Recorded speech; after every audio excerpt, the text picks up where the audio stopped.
Hey, what's up YouTube? It's your boy King James here, and I want to talk about the MP5, or more specifically, the Cold War and the Modern Warfare MP5. Now, we've had a lot of really great SMGs, and I've covered the Cold War MP5 in the past, but I've never really touched the Modern Warfare MP5, only because it was sort of like the Cold War MP5's crappy little brother. So now, with the recent patch changes, guess who is back in the realm of one of the best SMGs, if not the best SMG in the game? The Modern Warfare MP5. Maybe save for the OTS-9, which is the brand new one, which I'm going to cover soon. However, for the Cold War and the Modern Warfare MP5s, I tested both of them out and did a bunch of playing with them, and I've got that for you right now. Move your asses. Get into the center.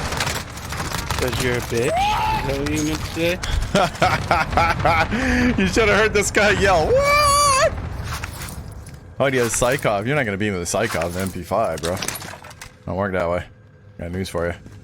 So that was with the Modern Warfare MP5, and to be honest, I got a ton of Deathcom reactions just like that from guys after I smoked them. And I stream live on Twitch, which is where I was doing all that from. So if you want to come and see me play live, I'm usually live on Mondays, Wednesdays, and Fridays, sometimes on Sundays after about 9 o'clock at night. I don't really advertise my Twitch all that much because I'm mostly a YouTuber, but if you do want to see me play live and see what I'm working on right now for the next video, drop in and say hi. I'd love to have some of you guys come in, and if you want to come in and say hi, it'd be great to see you. Anyways, let's talk about the two guns and the time to kill, and I've got a little video about using them, and I'll tell you which one I think is probably the best one right now. So first of all, let me show you the time to kill, which doesn't tell you everything, but gives you a little bit of the story. All right, so check out True Game Data, and here's the updated info on the two guns, and I put a bunch of the attachments on it, and as you can see, look at the Modern Warfare MP5. It's all of a sudden the fastest killing gun up to 20 meters, which to be honest is pretty close range when you get into it. I mean, that's not all that far away down a hallway, and that's where you do a lot of your SMG battles.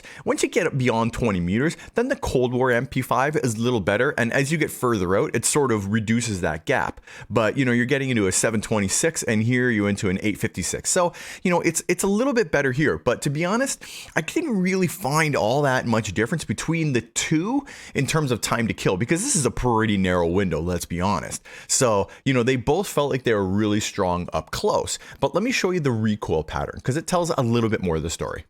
Okay, so here's the recoil on the Cold War MP5, and if you noticed, it shoots straight up the wall and then turns into this just sort of pattern at the top where it has no recoil. And when I'm actually shooting it, I find myself pulling down to compensate for the first part, and then it jerks on me when I get to the bottom part. Where the Modern Warfare MP5, you notice it doesn't have a lot of recoil, but horizontally it jumps around quite a bit. And when I'm doing a controlled shot, you can certainly see and feel that in the pattern that I'm getting. And I'm gonna run up to the wall here, and as you can see, so look at the pattern of the controlled shot. It's not really any better on the Cold War versus the Modern Warfare, even despite the way the recoil is totally different. And when I'm looking at the pattern, this one's short but it's wide, where this one shoots straight up and then stops. So when I'm looking at the controlled shot side by side, the only real difference I'm seeing is that the Modern Warfare gun jumps around a little bit, and I feel like it's a bit more predictable, you know, all the way through, as opposed to that big jerk. And the only other thing I wanted to cover real quick is the reload speed. So check that out right there. When I start it, you can see the Modern Warfare with sleight of hand is done way before the Cold War gun. So with the Cold War MP5, I always found myself being pretty confident. I could get up and push a couple of guys with it and not feel like I was in too much trouble. And that's exactly what I was doing here until, you know, I got sniped in the back of the head. So, you know, my buddy came and rescued me, and I picked up those 2 kills. But I found myself that I was pretty confident to be able to push guys. And even when they were close like this, it is pretty strong. So you're not going to get knocked out by somebody trying to melee you. And I know we've all had that happen, you know, and so I definitely felt comfortable and confident, you know, pushing guys and jumping down and making plays with these, and that, you know, there isn't going to be some kind of other meta weapon like the FFAR always used to be so strong and you just couldn't challenge it with anything. I don't feel like that, you know, that's really the case anymore, that the guns are a lot more balanced. So, you know, with the Cold War and the Modern Warfare MP5, if you want to go and challenge somebody, even doesn't matter what they happen to be carrying, you're going to have a pretty good chance of getting it down, because they're both really, really strong. Now for the Modern Warfare, you've already seen this clip, but this guy runs into the room, and, you know, I didn't actually hit him right off the bat. I think he was hitting me first, and he had a Psychov, but I managed to get the down a little faster than the Psychov did, because that Modern Warfare up close is now so strong. So that's one thing that I really like about it, is I didn't find myself outgunned up close pretty well, you know, ever. So long as I was getting the, you know, shots off just this quickly, or, you know, around the same time as my opponent, I didn't find myself losing all that often. And when poor guys just ran in, didn't even see me like this, they had no chance. By the time you start shooting, by the time they realize something's going on, it's all over. You're really not going to get caught out with this gun. And even at range, I also found that it to be pretty good. The recoil for me is a bit more predictable on it, so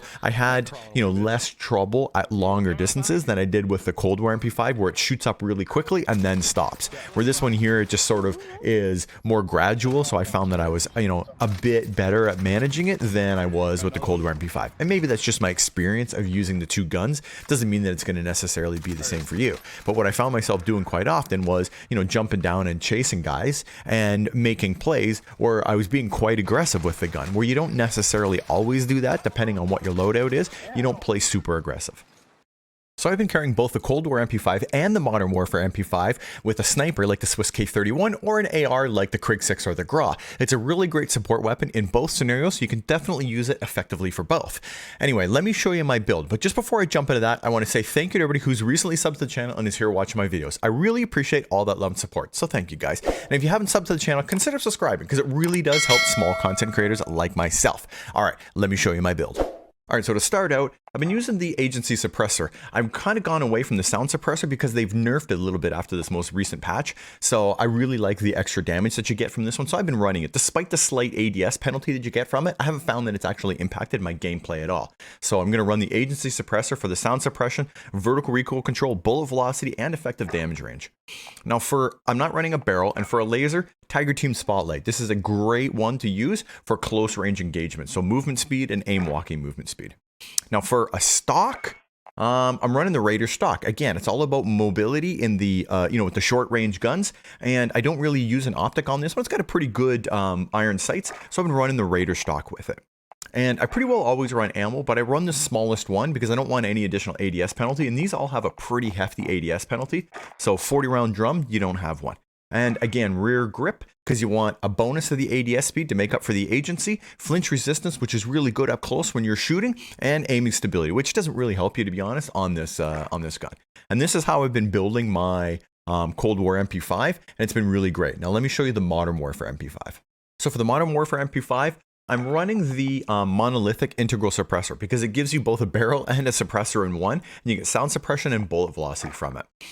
And then for a stock, I'm running the FTAC collapsible. Again, it's about movement speed, so I run that one because it's got super high movement speed. And again, the first mag, so because you don't want a whole lot of penalty from it, so the 45 round. And underbarrel, the Merc foregrip for recoil control and hip fire, because I do find myself hip firing it. Now for the last mod, this is where you can take a few different things. So I generally run the perk sleight of hand, because in the Modern Warfare guns, especially up close, when you have that, it cuts the total reload time of 2.5 seconds down to 1.5 seconds. It's crazy fast. But if you don't want to run sleight of hand, you can definitely go and grab either one of the two lasers, depending on how you play. The 5 milliwatt gives you hip fire, so if you really like to hip fire, grab this one because it gives you a huge increase to hip fire and sprint to fire. Or the TAC laser. If you mostly ADS, then grab the TAC laser because it gives you more ADS speed and aiming stability and aim walking steadiness while you're ADS. So you can run either one of those. So I typically run it with sleight of hand, but you can definitely run the TAC laser if you're an ADSer, or the 5 milliwatt if you're a hip fire guy.